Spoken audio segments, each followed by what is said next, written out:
Welcome to Pintu's biology. আজকের topic Down syndrome. Down syndrome একজন বিজ্ঞানী sir John Langdon Down first clinically describe করেছিলেন 1866। তিনি কি বলেছিলেন যে 21 নম্বর ক্রোমোজোমে ট্রাইজোমি থাকবে। ট্রাইজোমি সাধারণত মানুষের শরীরে ক্রোমোজোম সংখ্যা 23 পেয়ার্স। 22 পেয়ার্স হচ্ছে অটোজোম, এক জোড়া হচ্ছে সেক্স ক্রোমোজোম। এই সেক্স ক্রোমোজোমটা পুরুষের ক্ষেত্রে XY, স্ত্রীদের ক্ষেত্রে XX।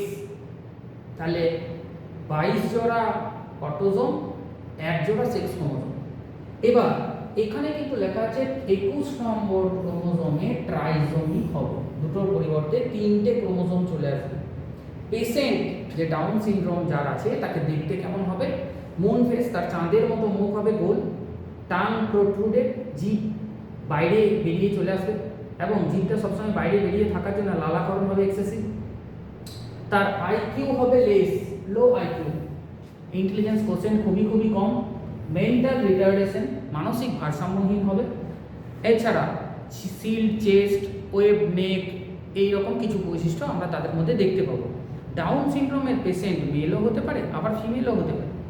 এক্ষেত্রে ক্যারিওটাইপটা হচ্ছে 47,21 প্লাস। কিন্তু এই যে সিনড্রোম এটা হলো কিভাবে? দুজন সাধারণ স্ত্রী এবং পুরুষ যাদের মিলনে কিন্তু এই ডাউন সিনড্রোমের পেশেন্ট তৈরি হতে পারে। কিভাবে? এই যে নন ডিসজাংশন হয়েছে কার? স্ত্রীদের মধ্যে, তাহলে 44টা অটোজোম আর দুটো সেক্স ক্রোমোজোম XX। যদি ডিসজাংশন হতো তাহলে ওভামে তৈরি হতো 22টা অটোজোম, একটা X, আবার এখানে 22টা অটোজোম, একটা X ক্রোমোজোম। কিন্তু যেহেতু নন ডিসজাংশন হয়েছে সেহেতু তৈরি হয়েছে 21টা অটোজোম, একটা X ক্রোমোজোম, আর 23টা অটোজোম, একটা X ক্রোমোজোম। এটা স্ত্রীদের ডিম্বাণুর মধ্যে ক্রোমোজোম সংখ্যার কথা বলছি। আর পুরুষের ক্ষেত্রে যখন স্পার্ম তৈরি হবে, দু রকমের স্পার্ম তৈরি হয়, একটা হচ্ছে গাইনোস্পার্ম, একটা হচ্ছে অ্যান্ড্রোস্পার্ম। যদি Y ক্রোমোজোম থাকে তখন এটাকে আমরা বলি অ্যান্ড্রোস্পার্ম, যদি X ক্রোমোজোম থাকে তাহলে আমরা বলি গাইনোস্পার্ম। এখানে কিন্তু ডিসজাংশন হয়েছে বলে 22টা অটোজোম, একটা X ক্রোমোজোম, এদিকে 22টা অটোজোম, একটা Y ক্রোমোজোম এসেছে। তার মানে যদি এই 23টা অটোজোম আর একটা X ক্রোমোজোমের মিলন, মানে এই ডিম্বাণুটির মিলন যদি এই শুক্রাণুর সঙ্গে হয়, মানে গাইনোস্পার্মের সঙ্গে হয়, তাহলে তৈরি হবে ফিমেল ডাউন, যার ক্যারিওটাইপ 45A প্লাস XX। আর যদি এই ডিম্বাণুটার মিলন অ্যান্ড্রোস্পার্মের সঙ্গে হয় তাহলে তৈরি হবে মেল ডাউন, তাহলে 23 আর 22 মানে 45 অটোজোম আর XY।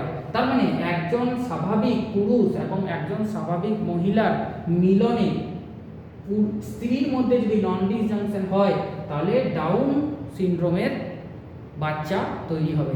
সেটা পুরুষ হতে পারে বা সেটা স্ত্রী হতে পারে। Thank you. কমেন্ট করুন ডাউন সিনড্রোম।